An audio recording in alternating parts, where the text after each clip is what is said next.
Welcome to the Wilderness Season podcast. I'm your host, Sherry Ward. I have a passion to bring hope and breakthrough to those experiencing the toughest times of their lives.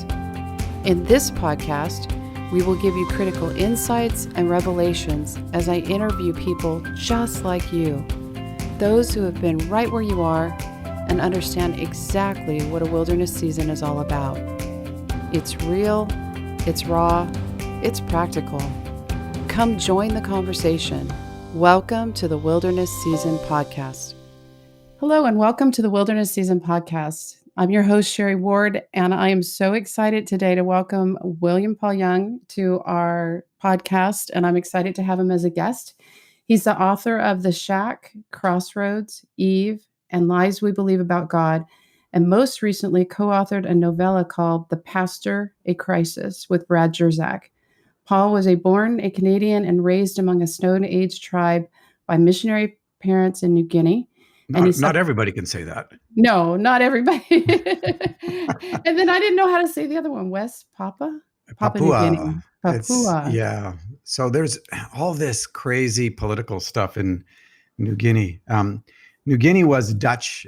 Half the island is a Dutch colony originally before the Dutch, it was just indigenous tribal people. And the other half belongs to, at one time, was part of the Commonwealth of Australia.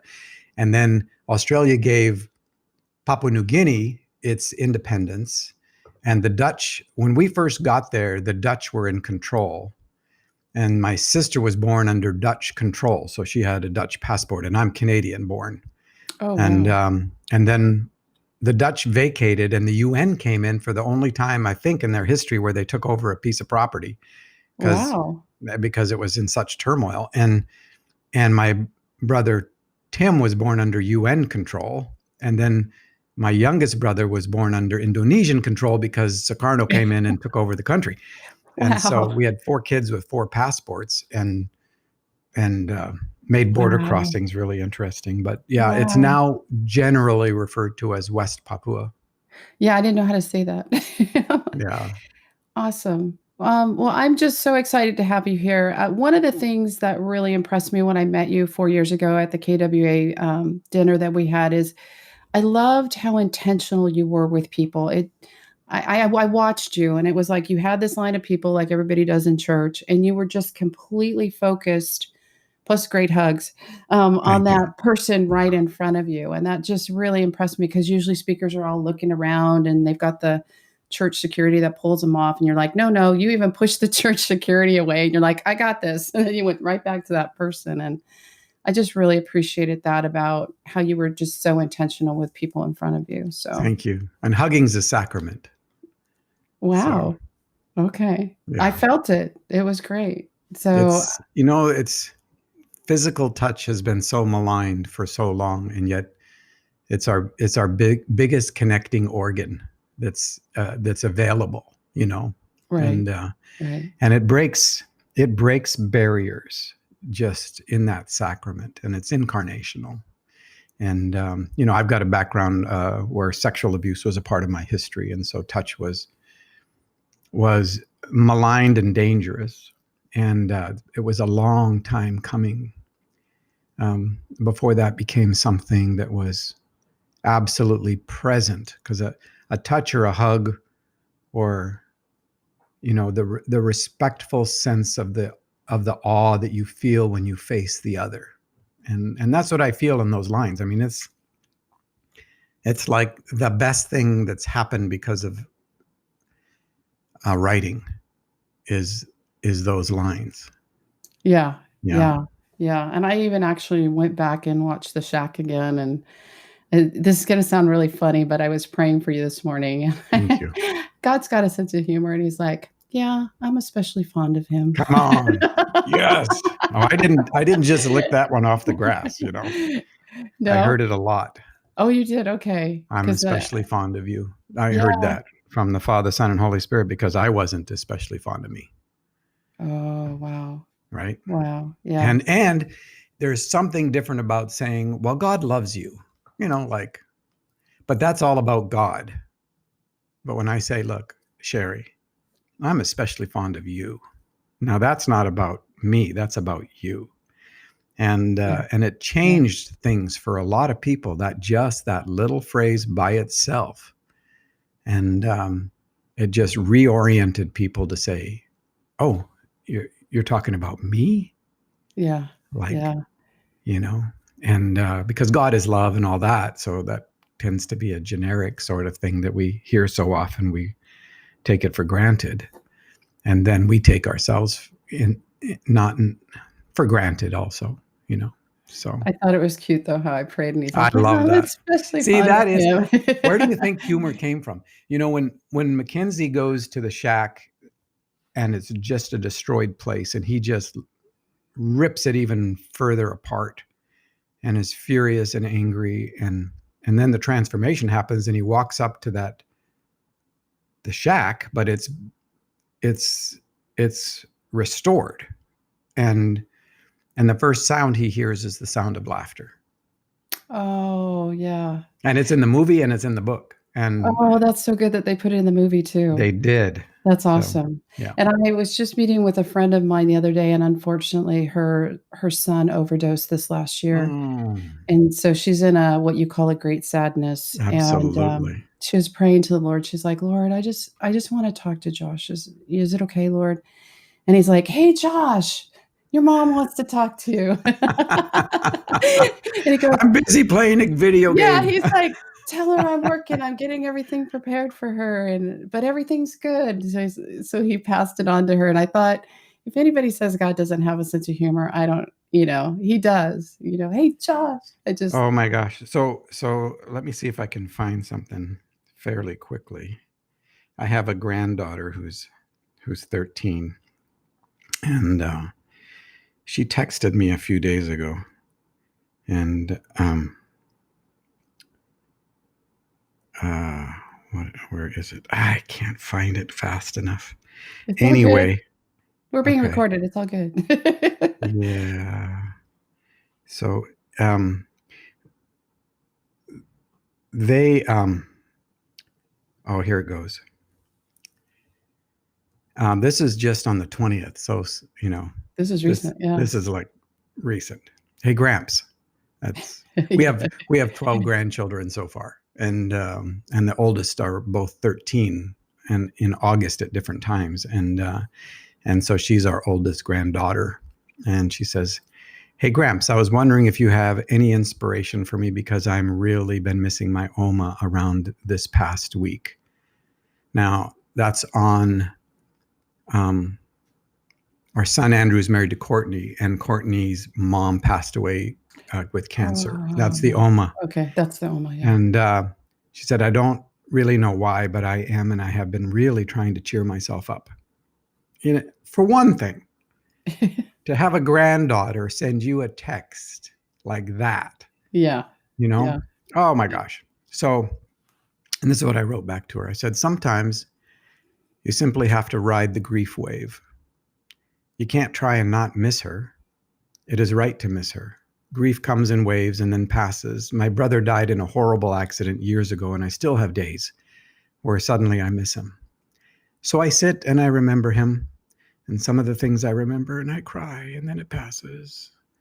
It might help to write down some memories. It's also good to ask Jesus to give Oma a message. What would you want Jesus to tell her? Basically, let yourself feel the feels. It's hard, but very good. I love you and thank you for asking me." She says, "Thanks, Gramps. I love you too. I'm going to try that, and I'm praying for you." I said, "You are the best. Praying for you too. Aw. You are forever in the deepest place of my heart." She says, "I think one of the reasons I'm sad is because it's been 3 years since she died." I said, "Probably that makes good sense." I said, "I felt a lot of that on my brother's birthday." So Wow, that's anyway, beautiful. isn't that? That's really But good. you can see why your little story reminded me of that conversation with Elle. Yeah, for Yeah. sure. And what I wanted to do is I've been through, like, 14 years of a wilderness season myself, and I feel like I'm just now crossing over, and I've seen so many people in the church that they get up on stage and they're like, "I was this, I was that, I was a drug addict or whatever, and then Jesus saved me." And it's like, ta-da! And it's like, what about the process? What about all of that in between, and what did you go through during that time? And I remember My on one of goodness. your interviews, you said that, it took people ask you, "How long did it take you to do the shack?" And you said 50 years.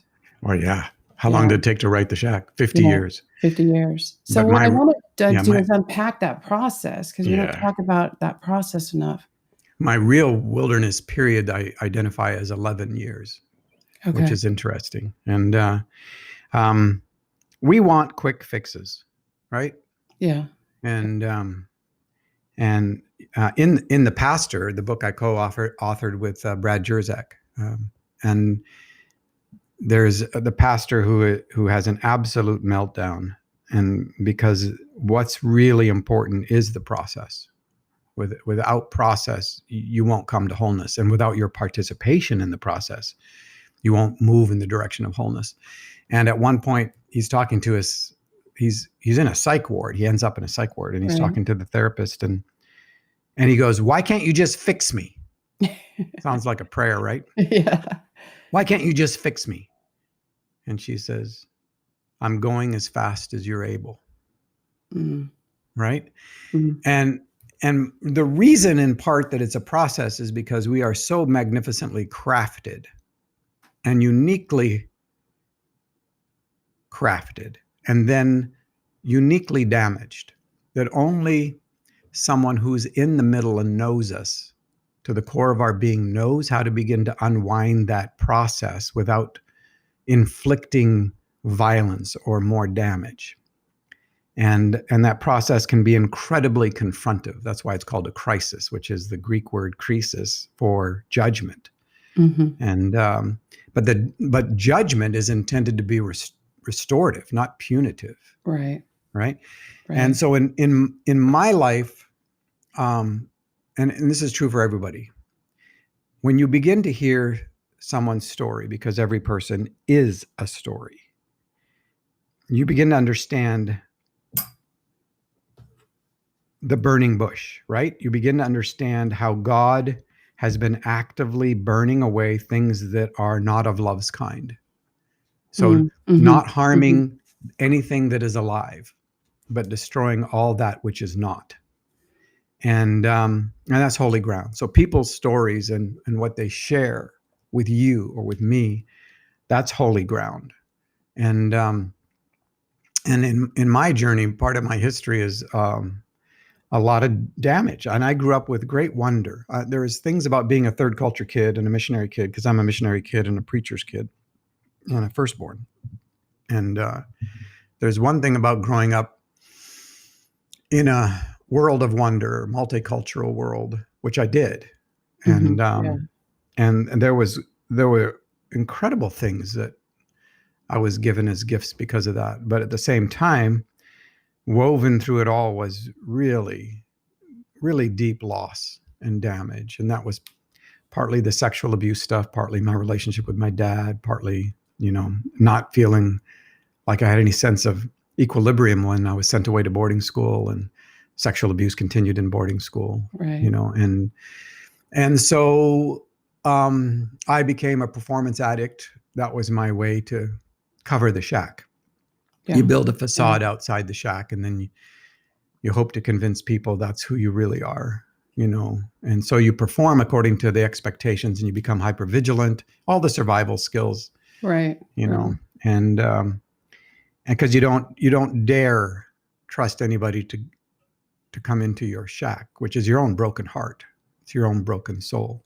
Mhm. And at some point in your life, because the Holy Spirit is there the whole time, and the Holy Spirit is sponsoring this prayer, these prayers, we don't understand what we're saying when we say things like, would would you help me become free? Right? I Yeah. mean, yeah, that's like, oh, okay, we got permission, and Yeah. Let's go, right, guys. yeah, exactly. So, or I want to be authentic. I want to be a truth teller. Yeah. Um, We all don't those even know what we're praying. yeah, all those dangerous prayers. And so I shuttered the shack away quite. Turns out that I'm pretty smart and pretty creative, which empowered my ability to hide. And inside the Yeah. shack was all my addictions, all my shame, everything else. And I presented, depending on the audience, I was a different person. Because I know, here's something that I've come to understand, and I think this will help somebody because it's coming up. So, and that is, for me, most of what lying is, when people lie, they're not actually trying to deceive anybody. They're trying to figure out how to be safe. Oh, that's good. Oh my gosh, because That's really good. lying is such a terrible thing. Well, Right. hey, it helped save my life as a child, Yeah. right? Yeah. Yeah. And so it became a survival skill. Now, Right. it's kind of detrimental to authentic relationships Yeah. down the road, Right. but one of the things in the kindness of God that I can see is that God never ripped my survival skills out of my hands, even for my own good, Right. Right. but patiently loved me to the place where I was willing to let them go.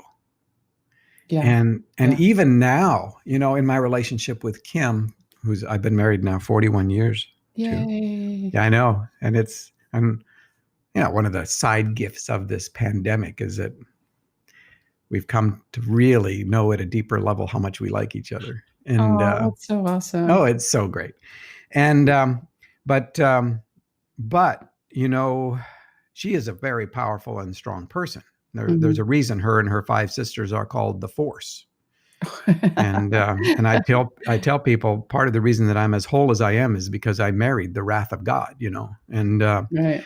and so coming from a deeply buried shame history, when she can make a certain kind of statement, and I find myself not so much anymore, but still I can get triggered and begin to figure out how to say the words in such a way that I don't expose myself. In other words, I'll shade the truth in Yeah. order to stay Yeah. safe. To Right? save that protective. Yeah. And that's been Yeah. a long Yeah. Yeah. habit, Yeah. right? Yeah. And so it takes time to work that survival skill. In those situations, I would rather trust my ability to evade than trust the authenticity of the relationship and the truth that actually promotes it. Does that make sense? Yeah. Yeah. Okay. And so I carried all this into our marriage, my addictions that she didn't know about, my history she didn't know about. She married the facade in a large sense. And I married her because I thought that's what God said. And I still think that. I think that saved my life.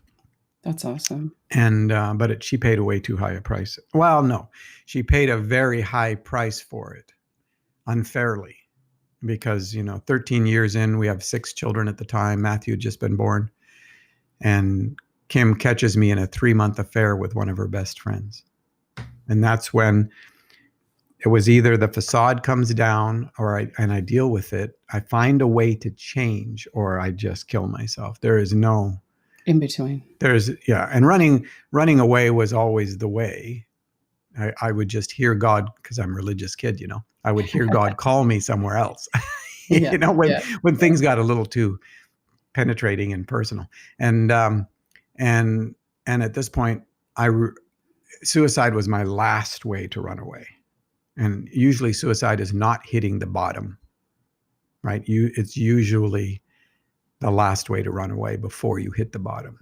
Wow. That's And interesting. I chose to hit the bottom. And Wow. and I chose to take the risk of hitting the bottom and seeing if there was a way to change. And that started my 11-year dismantling, unwinding. And Right. and I've watched a lot of people go through their wilderness time, their dark night of the soul, their reconstruction, deconstruction, all that the language. And I've seen God relate to people so differently because of the uniqueness of their own histories. I agree with that. Yeah. Yeah. I And totally so, agree with that. yeah. So some people need an art restoration expert. They need someone who carefully and Yeah, real tiny. Yeah, meticulously, yep, yeah, takes off the layers of that which yeah, is false to reveal the yeah, masterpiece underneath. yeah. That's not me. I didn't get that. You didn't get that, God, huh? I got a bulldozer and a wrecking ball is what I got, and sticks of dynamite, Oh my and gosh. and I tell you, um, that was the first couple years of it, especially, were a hellish process, Yeah, you know, yeah, and you know, I think Brad says hell is a metaphor.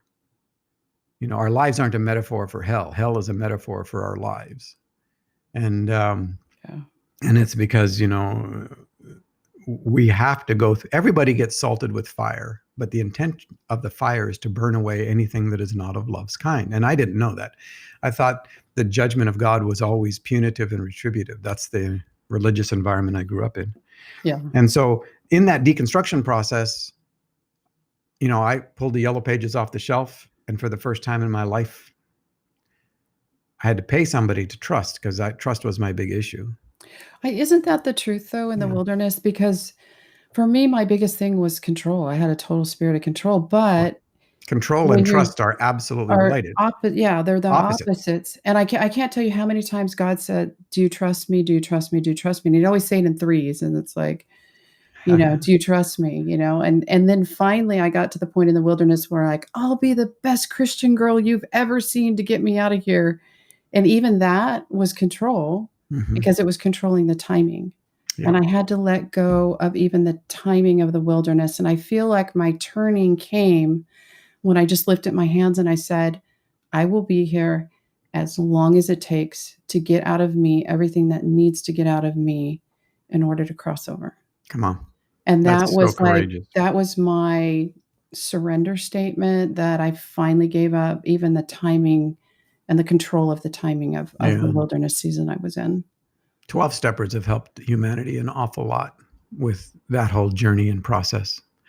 They've taught the community of faith even to slow down and be part of community. And Yeah. and I think that's, something that was raised up in love by the Holy Spirit too, as well as many other healing modalities, right?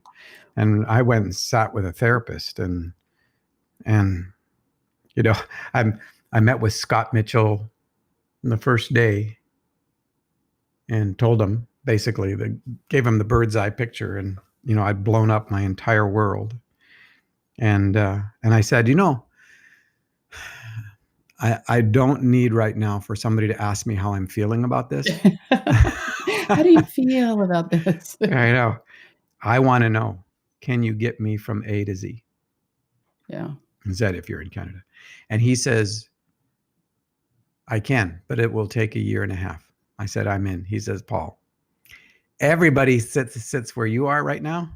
They always say they're in, but after a couple months, they'll feel a little bit smarter. They'll feel a little bit more in control, Right. and they'll bail out right before the really hard stuff.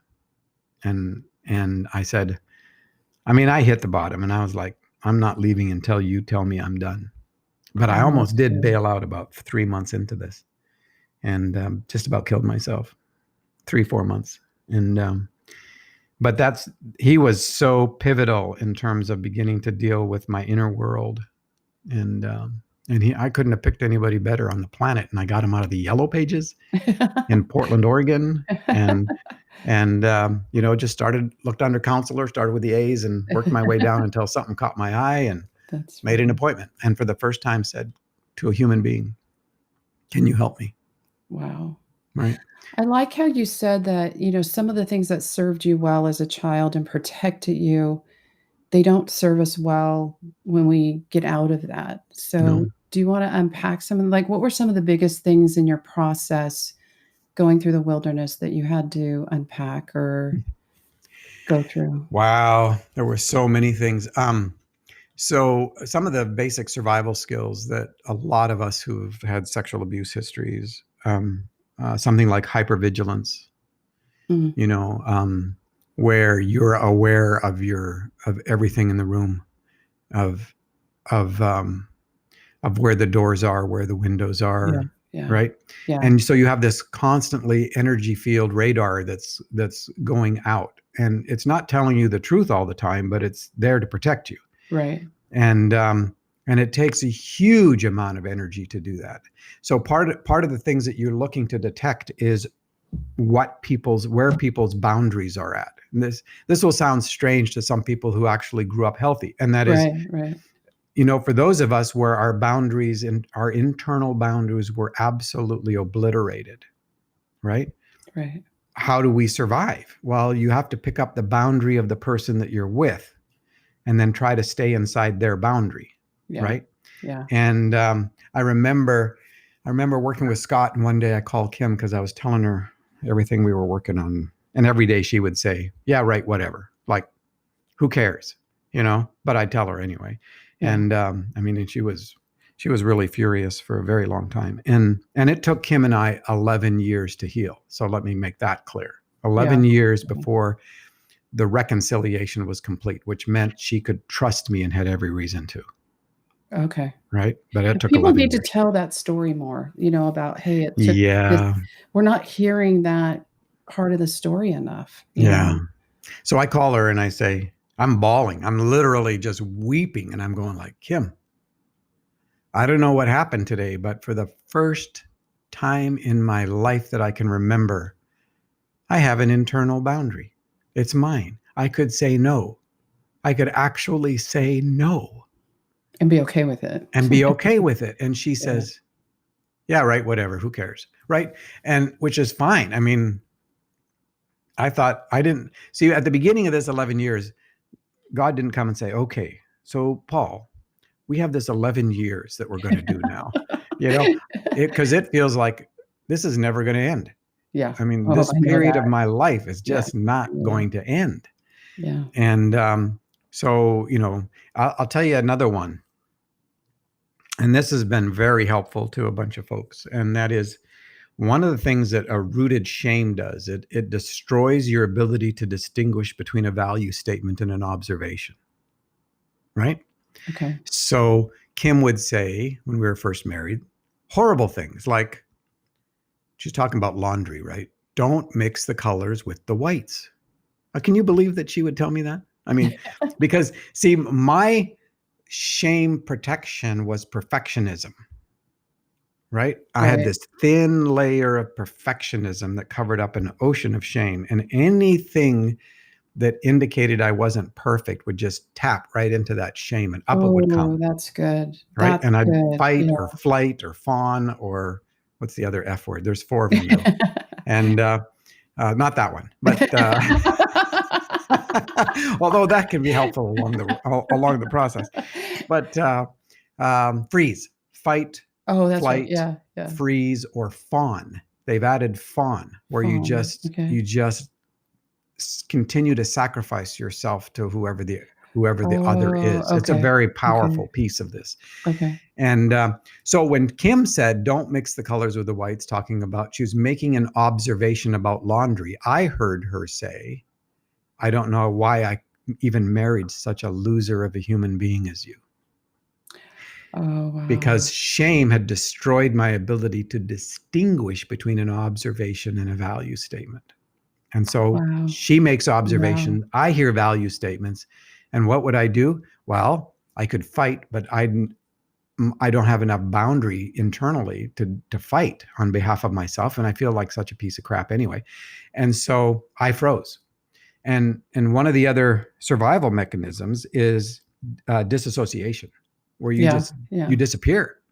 And I didn't know why I did it. I didn't know how I did it, but I'd be in any kind of confrontive situation, and Kim would go like, what are you thinking? And my response is, nothing. I mean, I was gone. You checked out. And so when you watch me with people being present, that's indicative of the journey of transformation for me to be there and fully present, rather than hypervigilant, rather than controlling the situation. Yeah. And the only thing, when you're present, the only thing that matters is what is actually in front of you. And I remember you saying that you feel like you're walking barefoot, and it actually took me a couple Yeah. interviews to figure that one out. I'm like, "What is he talking about?" But Burning then bush. yeah, just the holy ground of other people's stories, I think, Yep. and just Yep. being totally present, and that's a rarity, to be honest. The way that you demonstrated that it really struck me, because I'm like, "Boy, I Yeah. wanna emulate that." That's You good. have to know who you are in order to be present. Yeah, Otherwise, everything is about self-protection and self-promotion. That's what false yeah, identities yeah, do. yeah, And so if you're coming to a relationship with a false identity, and this is what's happening in the culture right now, is that you got, you know, two people yelling at each other, both with false identities, trying to find resolution. And a lot of it is resolution to their own pain. And so yeah, everything's yeah, deflected. And so you've yeah, got self-promotion and self-protection and and no presence. yeah, And yeah, yeah, and the only way out of this kind of stuff is toward. It's the only way through is toward. yeah, Is I agree with and that. yeah, I yeah. agree with that. So what would there be any advice that you would give people? I know advice is kind of weird, but any words of wisdom coming through your process?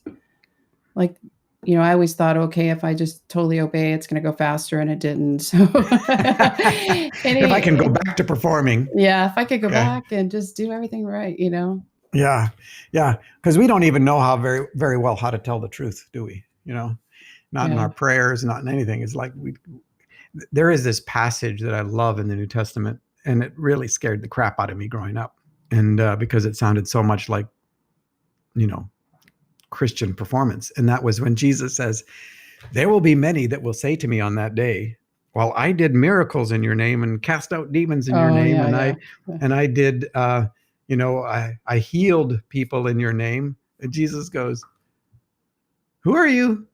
Like, depart from me into everlasting destruction. I never even knew you."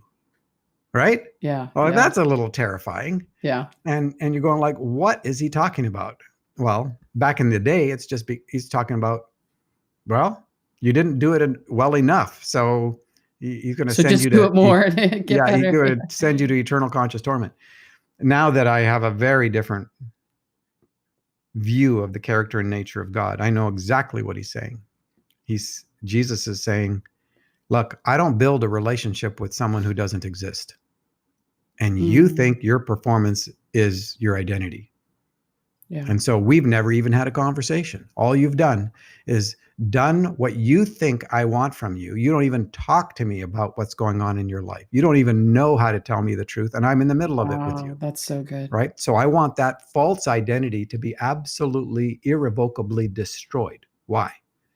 So that you and I can actually have a relationship that's face to face. That's so good. That is so good. So advice or wisdom or all that. You know, one of the greatest lessons that I learned from the last 20 years, almost 30 years of my life, and it continuously becomes front front and center in my life. And I was driven there by absolute helplessness.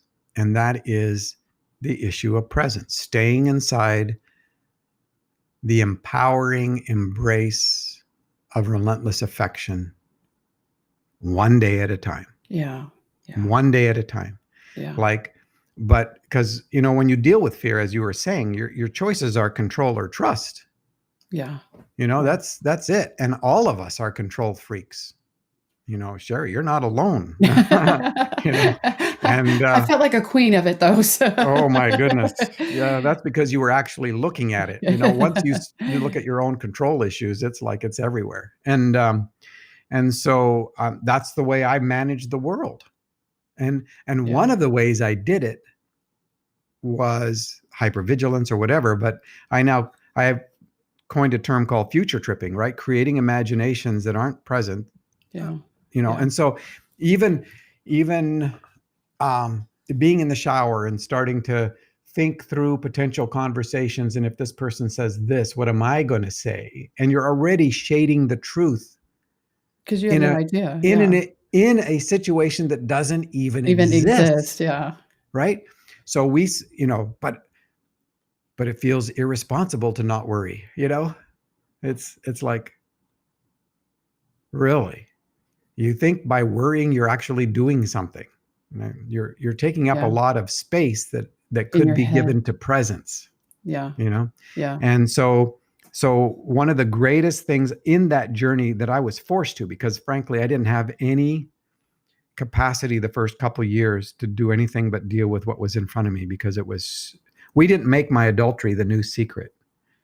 And so, like, I constantly faced the fury, the wind, not just Kim's, but her huge extended family, Yeah. the community. I Yeah. mean, Yeah. it all got out. I had a little business that was in the community and in the church communities, and all of that. And the first person I had to tell was Kim's dad, who lived with us for 17 years and Oh, that was must have been living with us. hard. Oh my gosh. Oh. I wanted him because my dad was he was a very abusive disciplinarian, very physical. And I have defenses against that. Right. Yeah. Yeah. And so I wanted Willard just to beat the hell out of me. And he didn't. Wow. Right.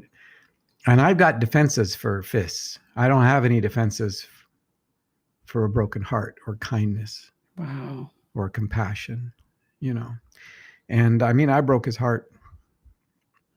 And I watched his heart just leak from his eyes.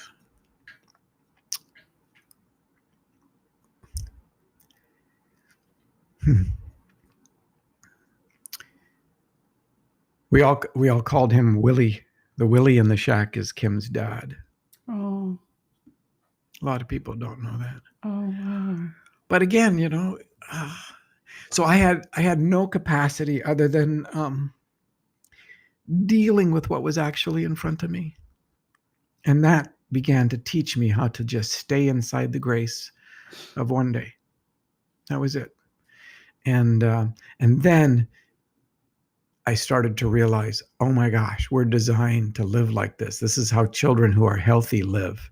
Yeah. Oh, that's true. Yeah. They're present. I was in a conversation a year ago in Eastern Oregon, and I got invited by a community of mostly retired folk in a retirement area, and I went and spent a day with them, and I love question and response times because they're so organic and unpredictable, and you never know what you're going to be asked, and you never know what the Holy Spirit is going to say in response, not just through you, but maybe through someone else. And this guy raised his hand and he goes like, so there's this Irish proverb I'd like you to comment about. And I'm going, for real, an Irish proverb, right? And he goes, yes, it goes like this. When you die, the only thing that will have mattered is if you had impact. And he said, what do you think about that? And, I love these moments where something comes out of your mouth that you haven't processed, you haven't thought about, because to me, those are organically very interrelated to the presence of the Father, Son, and Holy Spirit in my life. So this is what happened in this situation where, he says, the only thing that will have mattered is that when you die is if you had impact. What do you think about that? And out of my mouth comes this. I've never heard a child say anything like that. I guess you have to become an adult to say something like that. Children assume presence is impact. Oh, that's good. Oh my God. I know. That's what I'm thinking. Let me go write that down. Exactly. It's like, oh my gosh, presence is impact. Wow. And I think that's the truth about not just this process. It's about learning how to be present. Yeah. Learning how to stay inside the grace, this empowering embrace of relentless affection. Yeah. One day at a time. So, Trinity gave me a verse for 2020, which I haven't had a verse for a year for like decades, because I think they're going like, should we give Paul a verse this year? Nah, he gets too triggered. That's funny. Oh, but it's kind of true. And but this year I got one, and it goes like this: encourage, that is, enlarge the heart of one another. Encourage comes from the heart. It's a heart word. Yeah. Encourage one another as long as it is about today, so that Oh, you're that's not good. swept away by the deceitfulness of brokenness. Right? Oh, that's good. Oh my Okay, I goodness. want to write that down. Hebrews 3:13. Okay. Encourage one another as long as it is about today. And the Greek's emphatic. It's like today. Only As today. lo- Yep. Don't be encouraging each other about things that don't exist. You don't get grace today for something that doesn't exist. Yeah, And, that's and a good. lot of us are future trippers in our prayers, and we're not honest. We don't say things to God like, you've really disappointed me. Or I, I feel like you're not big enough for this situation.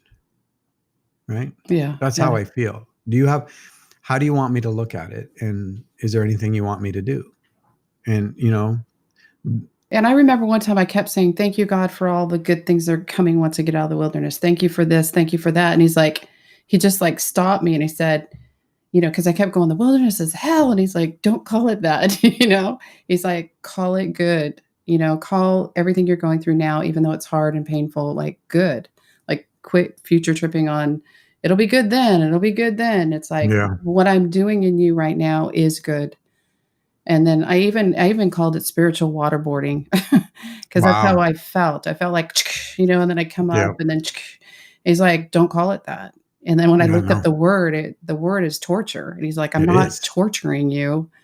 I'm teaching you things, but I'm not torturing you." And so I'm actually healing you. yeah. Yeah. I And so it know. is good. And to call it good. So Well, but let's make a distinction here. It is a very good process because there is a very good God involved in it, but it doesn't mean that things that happen to you were good. I agree. Yeah. Right. Totally agree. And Yeah. I think a lot of people get that confused. Even in my esoteric friends, my new agey friends, I keep telling them, you guys say so many good things, but you're so spooky about it, you know?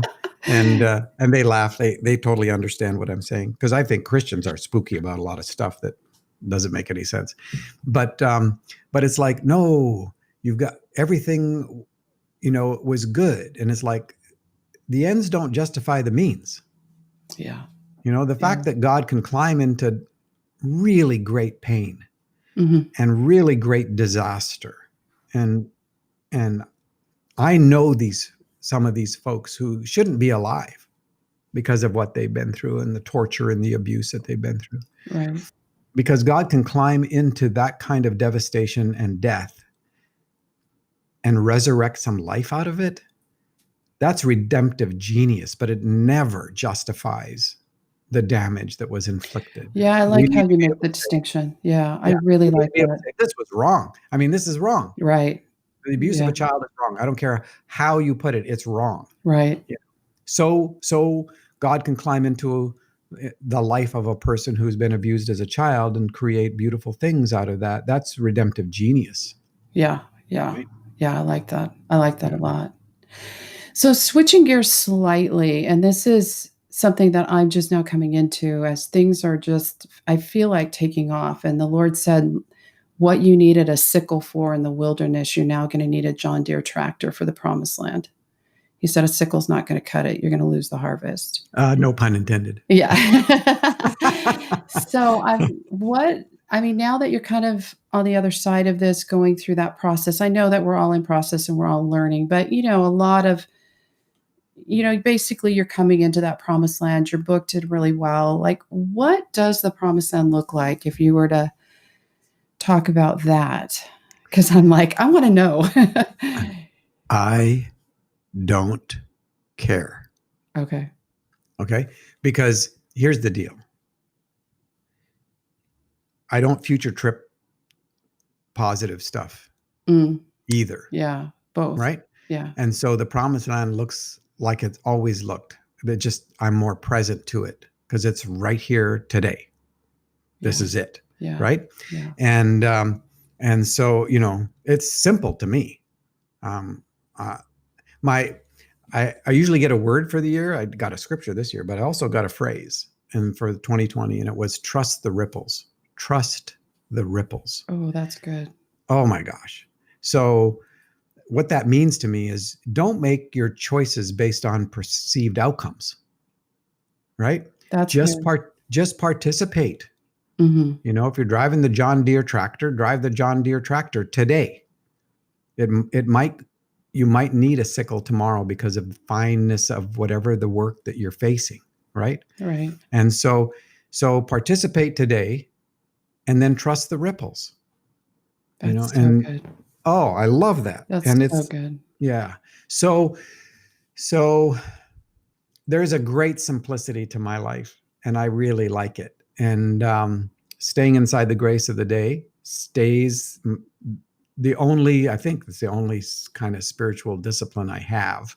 And it's like, no, I'm not future tripping. I'm not, because frankly, a lot of future tripping is based on a desire for another form of control, right? That's good. So Yeah. I'm gonna, and because the John Deere tractor motif, and I'm going to pick on you a little bit, Yeah. could turn into a performance orientation and a set of expectations like, oh my gosh, so if nothing's happened like I thought it was going to, well, you were future tripping, Yeah. That's true too. Yeah. And so it's like, relax. Yeah. Everything is right here, right now, because frankly, you could be dead by tomorrow. Yeah. So, I've got a calendar that got absolutely dismantled by a little tiny virus. Yeah. Oh, And yeah, I mean, it just got like, well, oh, well. I should maybe I'll buy a calendar for 2021 because 2020 is absolutely gone. And that's because fine, inside the grace of the day, you plan certain things, and that's part of the ripple effect that you watch, but none of them are your identity. And it's like, no, you hold these things very loosely. If I'd have died, my calendar would have been pretty dismantled too, Yeah. And so, I mean, there's that kind of simplicity that just says, no, today is the day that actually matters. So make all your definitions within today and then see how that moves you in the direction of being present to whatever is in front of you and not some imagination. And I like and that. so I've got book projects, lots of them actually, that I'm working on right now. But how I'm going to trust the ripples. I participate inside the grace of the day. And that means some days I thought that I was going to have time to work on the project that I'm working on right now. And it turns out that it's actually more important today to move furniture or, or something go else. for a walk or Yeah. I don't know. But see, and that's the fluidity of relationship. That doesn't exist if you prescribe the outcomes and then try, because outcomes are another word for expectations. Expectations are another word for disappointments waiting to happen. Yeah. And it's like, no, I have no idea what it looks like other than what it is today. Yeah. So that's good because then it's no matter if you're in the wilderness or the promised land, it still boils down to live in the moment, live in today. Live inside the relationship of love. And whatever God does with it, he does with it. Yeah. Yeah. Trust the ripples. I like that. I like that a lot. Too. Yeah. That's so good. I got to participate in the ripple, And it was fun riding the wave. Yeah. Well, and I wrote the shack for my kids. I didn't expect to be a published author. Yeah. Or any of that stuff. Wasn't on my radar, not my expectations, not part of the promised land, not any of that stuff. And that's a ripple. And so, the ripple has been pretty substantial in so many different ways that nobody could have predicted. Not in the publishing world, nobody. And it's like, well, that was fun. And do it again. But I don't need it. Yeah. And I don't even need to do it again. Because my identity is secure inside the grace of the embrace of relentless affection today with whatever is in front of me. That's so awesome. I love that. It's such a good way to live, but it feels irresponsible. Just Like, Yeah, there is that. I'm an only child, so you take that firstborn that you are, and then you make it an only. Oh my yeah, gosh. yeah, I know. That sums it up. Yeah, because the whisper of the lie is fundamentally, I'm alone. I'm the only one that has my back. That's a real fundamental lie for a firstborn, or I mean, for almost anybody, but for an only child, nobody's got my back. And the other lie is, I don't have what it takes, That's and good. I'm going to be exposed, right? So everything is now about self protection, self promotion, and Right, right. and it's like, and we have these future tripping imaginations. 3 of Kim's sisters and their husbands all were diagnosed a month and a half ago with COVID. Oh, wow. All right. Wow. We have a son who's a Portland police officer.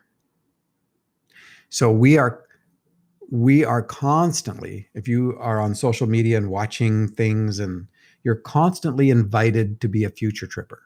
Oh, yeah. Yeah. Oh, Yeah. everything. I Yeah. mean, we hear that these 3 precious people in the family, 6 with the husbands, who didn't have the impact the way that the sisters did. I mean, we thought there was a good possibility of losing Wow. some of the family, Wow. and it was rough. And but as soon as you hear it, you're immediately going to their funeral, right? Oh, yeah, yeah, And you're yeah, yeah, trying to yeah. you're trying to Yeah. figure out what you're Yeah. going to say. How are the kids going to live? Yeah. What's that going to look Yeah. like in a Yeah. year from now? What's the Yeah. devastation? I mean, and it hasn't even happened Yeah. yet. You're You like know? months out on that. No, I have a husband who's a Long Beach fireman, and so he's up fighting the fires in Azusa right Wow, now, and he's been wow, gone 15 days in a row. So wow. I have to really not future trip on that and just trust every day. So I don't know. God's really given me grace for that, not future tripping on that one. I future trip sometimes on other stuff, but like he's given me the grace to be a firefighter's wife, and not worry about him being up there fighting the fighters. So Yeah, wow. Same with our Andrew, who's a Portland police officer. He's right in the middle of everything. Yeah. everything.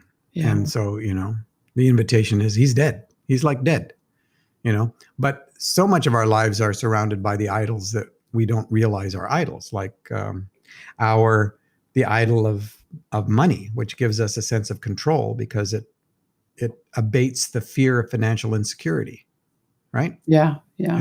And so instead of trusting when we lose a job or things go sideways or a pandemic event happens or whatever, all of a sudden in our imagination we're living in a cardboard box under Burnside Bridge, and God doesn't exist and doesn't care about me in that, because our Right. future tripping Right. imaginations don't involve God. We don't invite God to Oh, go with no. us. No. No, No. no, we're on our own, No. which is the No. lie, right? We're Right. alone. And then, I don't know how many times I've been to my own funeral, and But did I'm the people only one talk that, at your funeral? no, they didn't even cry. Pissed me off. So, I mean, so, even in our relationships, we imagine this person's going to say this, I'm going to say this, and we're going to have a big fight. And so why even Right. talk to them? And Yeah. it's all Yeah. self-protection, Yeah, yeah, yeah. right? But I like how you talked about future tripping for the good things, because I think that's something I need to work on because I'm a It, strategist. I'm a it feeds major into our performance strategist, and so orientation. it's like all the, Yeah. "Let me plan this out," and And you know what? Let it be a game, but don't let your identity be linked to it or the outcomes be linked to your identity. that's good. Right? Yeah. Because you have gifts. Some people are such gifted strategists. They just are good at this stuff. And I love being around people that are good at stuff that I'm not, right? Yeah. And some people are like, they're built for this kind of stuff. But again, if you link your athletic ability to your identity and suddenly it's no longer functioning well, or you have an accident or whatever, Yeah, that's true. Yeah. you're in big trouble. Yeah. Yeah. And so that's, for a lot of people, that's what initiates a wilderness process, is that the thing they thought would gave them identity fails, Yeah. Yeah. or they fail themselves. Yeah. And Yeah. I it's like, totally all agree right, with that. so let's find out the truth of who you are. That is so The, awesome. Mm. Well, this has been so rich and deep. Thank you so much for coming on the show today. I really appreciate it. And then, how would our listeners reach out to you or for your resources? I know you have your new book, The Pastor, Yeah. A So, Crisis. wmpaulyoung.com, the WM for William, because that's what my parents gave me as a first name. And I was never called William. It was kind of a joke when it ended up being on the book. And everybody in my world has always known me as Paul, which is great when people would call me up and go like, have you read this book by this William This Young? William guy, who is this? Yeah. He thinks like you. I said, no, he's a heretic. That's what I heard. And, That's funny. but WM Paul Young, and I'm not good. I don't care enough. Branding for me is what you do for slaves and animals, it's an ownership thing, but that's my issue. And so I'm not good at this kind of stuff. All right. And so it'll link you to all kinds of things that are out there. And if you go on YouTube and look up my name, I've done all kinds of stuff that's out there. Okay. I did Uh, find you all over the place. yeah. And Restoring the Shack, the series that I did for TBN, is Oh, out there okay. somewhere. And it's Okay. really good. It's 20 half-hour episodes. Okay. And it just goes through a lot of what's behind the shack and my own history. I haven't And seen that. I want to see it's that been then. very, very helpful to a lot of people. And when it comes to The Pastor, Brad and I both recommend the audiobook. And it's a novella, so it's short, and it's like 3.5 hours to listen to. But the audio was unbelievably done, and 6 different voice actors involved in it. Wow. It's like theater of the mind. Wow. It's good, but it's a rough book. It's brutally beautiful, as a friend of mine said, Yeah. and Yeah. it doesn't pull any punches. But it's not gratuitous, and it's not. A lot of the characters involved are composite characters of people we know, and some of the dialogue comes right out of text messages with permission from really hurt people, and Wow. so there's an Wow. authenticity to that I could tell process. when I read it, I could tell that there were some lines in there that I'm like, oh, they probably got it from somewhere because this is Yeah, it was yeah, very real. So, yeah. well, thank you again for coming. And it was good to see you again. Good to And see you I too. wish you the best on everything you do Thank you. and Inside the grace of this day. and tied to Grace's I'm going to go day. move some furniture for you. And trust the ripples. That's what I'm going to walk away with. Just Trust trust the the ripples. ripples. All right. Have a good one. Talk to Much you love. later. Bye. Bye-bye. Thank you for listening to the Wilderness Season podcast. If you need help navigating through your own wilderness season, pick up a copy of my book, A Journey Out of the Wilderness, available on Amazon. Also, continue the conversation online with us by going to our Wilderness Season Facebook page. For resources and events, you can go to www.sherrylynnward.com. If you have enjoyed this show, please subscribe and review our podcast. Just remember, you're not alone.